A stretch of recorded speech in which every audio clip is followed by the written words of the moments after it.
پڑھتے ہیں کہ آیت نمبر 74 میں سما پھر کسات سخت ہوگے قلوبکم تمہارے دل من بعد ذالک اس کے بعد فہیا سو وہ کل حجارتی پتھر جیسے آؤ یا اشد قسوا اس سے زیادہ سخت و انا اور بے شک من الحجارتی پتھروں سے لما البتہ یتفجر پھوٹ نکلتی ہے منہ اس سے الانہار نہریں و انا اور بے شک منہا اس سے بعض لما البتہ جو یشقو پھٹ جاتے ہیں فیخرجو تو نکلتا ہے منہا اس سے الماء پانی و انا اور بے شک منہا اس سے لما البتہ یہبط گرتا ہے من سے خشیت اللہ اللہ کے ڈر سے وما اور نہیں اللہ تعالیٰ بغافل بے خبر اما اس سے جو تعملون تم کرتے ہو یا جو تم عمال کرتے ہو پھر اس کے بعد تمہارے دل سخت ہو گئے گویا وہ پتھر کے ہوں بلکہ اس سے بھی زیادہ سخت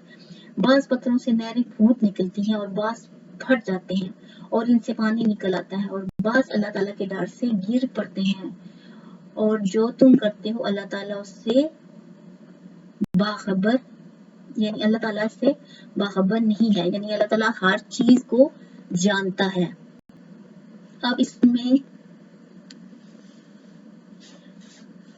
حدیث کی طرف چلتے ہیں پڑھتے ہیں کہ دیکھیں ربط کلام احکام الہی کے مقابلے میں ہیلے بہانے کرنے سے دل پتھروں سے بھی زیادہ سخت ہو جاتے ہیں۔ انسان جب اللہ کے حکام سے سرتابی مسلسل نافرمانیوں کا ارتکاب اور مسائل کی کھال اتارنے کی عادت اختیار کر لیتا ہے تو اس کا دل سخت سے سخت ہو جاتا ہے بالآخر مستقل طور پر گمراہی کے راستے پر چل نکلتا ہے۔ دل کی سختی اللہ تعالیٰ کی ناراضگی کی علامت ہے۔ یہاں پر آپ بھی اپنے غور سے اور توجہ سے اپنے دل کا جائزہ لیجیے گا کہ ہمارے دلوں کی کیفیت کیسی ہے۔ یعنی کیا ہوتا ہے دل کی سختی سے اللہ تعالیٰ کی ناراضگی کی علامت ہوتی ہے۔ دل سخت ہو جائے تو ایمان کا بیج جسے آگے چل کر اعمال کی صورت میں پھل پھول لانے ہوتے ہیں وہ ابتدا ہی میں مردہ ہو جاتا ہے۔ جس طرح پتھروں کی کئی اقسام ہے اسی طرح انسانوں کے دلوں کا حال ہے۔ پتھروں سے نہریں نکلتی چشمے پھوٹتے اور خوف خدا سے ٹنوں وزنی پہاڑ سر کے بال زمین پر آ گرتے ہیں لیکن افسوس انسانی دل گوشت کا ایک ٹکڑا ہونے کے باوجود پتھر سے سخت تر خوف خدا سے عاری ہو جاتا ہے جو اللہ تعالیٰ کے سامنے جھکنے اور اس کے حکم کے سامنے سرنگوں ہونے کے لیے بھی تیار نہیں ہوتا اور اس پر کوئی نصیحت اثر نہیں کرتی۔ حالانکہ اللہ تعالیٰ کے نزدیک گرنے والے پتھروں اور بہنے والے چشموں کی وہ قدر و منزلت نہیں جو انسان کے دل سے نکلنے والی آہوں اس کی آنکھوں سے بہنے والے آنسوؤں اور اس کی حضور جھکنے والی پیشانیوں کی ہے۔ آخر میں یہ ارشاد فرمایا کہ اے انسان جو اللہ یعنی فلک و بوس پہاڑوں کی اقسام اور میلوں تک پھیلی غاروں چٹانوں اور ان میں سے پھوٹنے والے چشموں چلنے والی آبشاروں اور بہنے والے پانی کے قطرات کو جانتا ہے وہ تیرے دل اور اعمال سے کس طرح باخبر ہو سکتا ہے۔ دیکھیں اس آیت میں اللہ نے کیا بتایا کہ اللہ تعالیٰ تو کیوں کہتے ہوتے ہیں کہ اللہ تعالیٰ شارع کے بھی قریب ہے۔ دیکھو اللہ کے شارع پہلے دل آتا ہے ہمارا سینے ہے سینے کے اندر ایک دل ہے دل جو شارع ہے نا تو ہم سانس لیتے ہیں گلے کے ساتھ وہ شارع ہے یعنی وہ دل سے بھی اوپر ہے تو اللہ نے کہا کہ شارع سے بھی زیادہ میں قریب ہوں تو وہ دیکھو کہ وہ اللہ تعالیٰ کہتا ہے کہ میں تمہاری ہر چیز سے واقف ہوں یعنی اللہ تعالیٰ سب جانتا ہے تو اللہ تعالیٰ ہمارے دلوں کی کیفیت کو ہمارے سینوں کے رازوں کو ہماری خواہشوں کو ہماری تمناؤں کو ہماری آرزوؤں کو ہماری تمام تر وشز کو ہمارے کیا دکھ ہیں کیا سکھ ہیں کیا خوشیاں ہیں کیا کچھ ہے اللہ سب جانتا ہے۔ اور اللہ تعالیٰ کہتا ہے کہ دیکھو نا پہاڑ پھٹ جاتے ہیں اس کے خوف سے اور انسان کا دل کیسے اور اللہ نے بتایا نا کہ انسان کو تو میں نے کیسی یعنی اشرف المخلوقات بنایا تو وہ کیسے نہیں یعنی کہ وہ انسانوں کی کیفیت دلوں کی بدل سکتی۔ تو اب دیکھیں اور اللہ تعالیٰ کہتے ہیں میں تم جو اعمال کرتے ہو نا یعنی ہمارے جو اعمال ہیں جو ہم اچھے کرتے ہیں برے کرتے ہیں اللہ سب جانتا ہے۔ اللہ سے دعا ہے کہ اللہ تعالیٰ ہمیں نیک اعمال کرنے کی توفیق عطا فرمائے۔ آمین. اب اچھا دیکھیں دل نرم کرنے کا طریقہ. اب جیسے ہی اللہ نے دیکھو اس آیت میں سخت دلوں کے بارے میں بتایا اور بتایا کہ میں اللہ ناراض ہونے کی علامت ہوتی ہے دل کی سختی، اور اللہ نے پھر اس کا طریقہ بھی بتا دیا، اس کا سلوشن بھی بتا دیا، اس کا حل بھی بتا دیا کہ دل نرم ہوتے کیسے ہیں اور اس کا کیا طریقہ کار ہے. اچھا، مسند احمد کی حدیث میں آتا ہے کہ حضرت ابو ہریرہ رضی اللہ تعالیٰ عنہ بیان کرتے ہیں کہ ایک آدمی نے رسول اللہ صلی اللہ علیہ وسلم سے اپنے دل کی سختی کے متعلق شکایت کی، تو آپ صلی اللہ علیہ وسلم نے فرمایا اگر تو اپنے دل کو نرم کرنا چاہتا ہے تو مسکین کو کھانا کھلا، یتیم کے سر پر ہاتھ پھیر.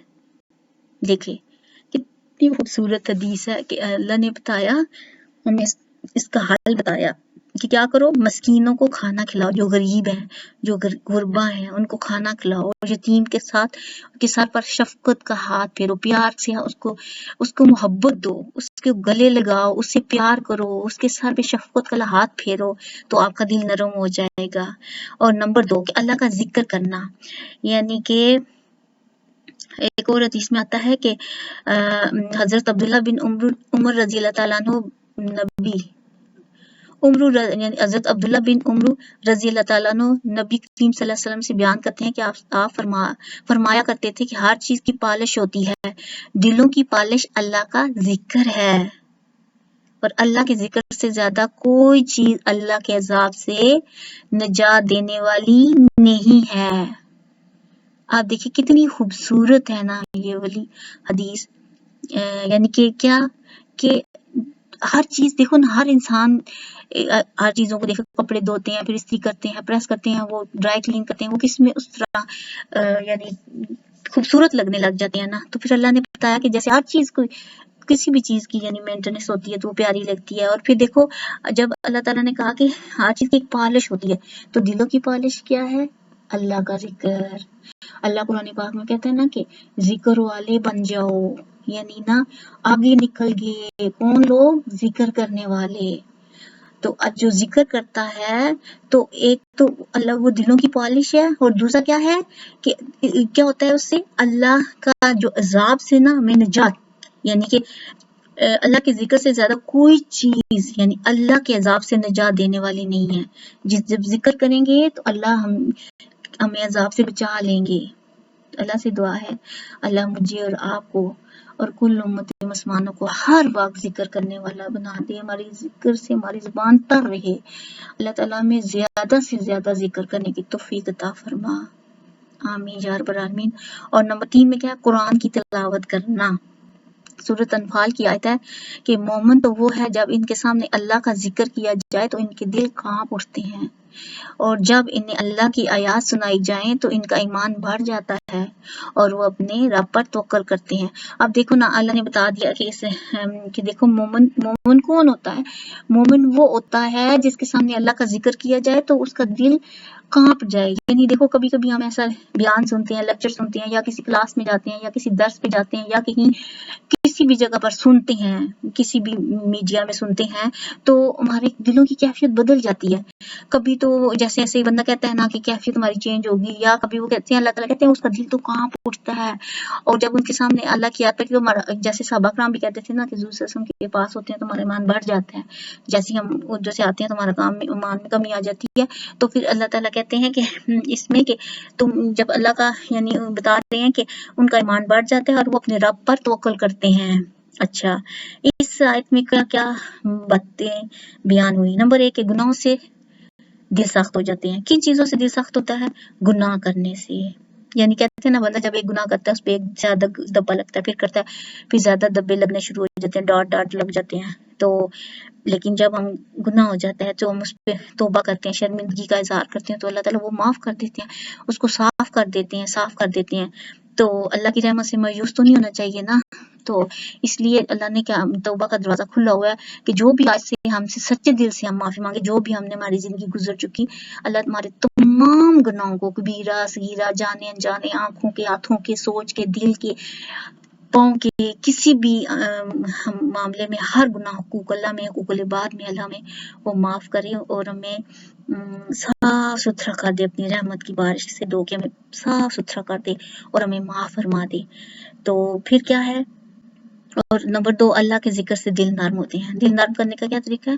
ایک تو کہ اللہ کا ذکر کریں. اور دل کی سختی کے اسباب کیا ہوتے ہیں؟ اللہ تعالیٰ کی نافرمانی کرنے سے دل سخت ہو جاتا ہے. دیکھو جب ہم نماز نہیں پڑھیں گے، اللہ کی بات نہیں مانیں گے، سر پہ پٹا نہیں کریں گے، روزے نہیں رکھیں گے، یا کوئی جو بھی ہے، کوئی بھی چھوٹی سی بھی بات ہے، جھوٹ ہے، غیبت ہے، یعنی ہم نے ہر گناہ سے بچنا ہے، کیونکہ پھر یہ اللہ تعالیٰ کی نافرمانی کرنے سے دل سخت ہو جاتا ہے، اور اللہ کو دل سخت پسند نہیں ہے. پھر کیا ہے؟ عید شکنی کی وجہ سے دل سخت ہوتا ہے. اللہ کی یاد غافل ہونے والے دلوں کے لیے جہنم ہے، اور برے مال کی وجہ سے دل زنگلود ہو جاتے ہیں. اللہ مار کہتے ہیں نا اللہ تعالیٰ کو دل پسند. کون سا دل پسند ہے؟ قلب سلیم دل، سب سے شدا پیارا دل. اچھا، آیت نمبر 75 پڑھتے ہیں. افتت معاون، کیا پھر تم نے توقع رکھتے ہو،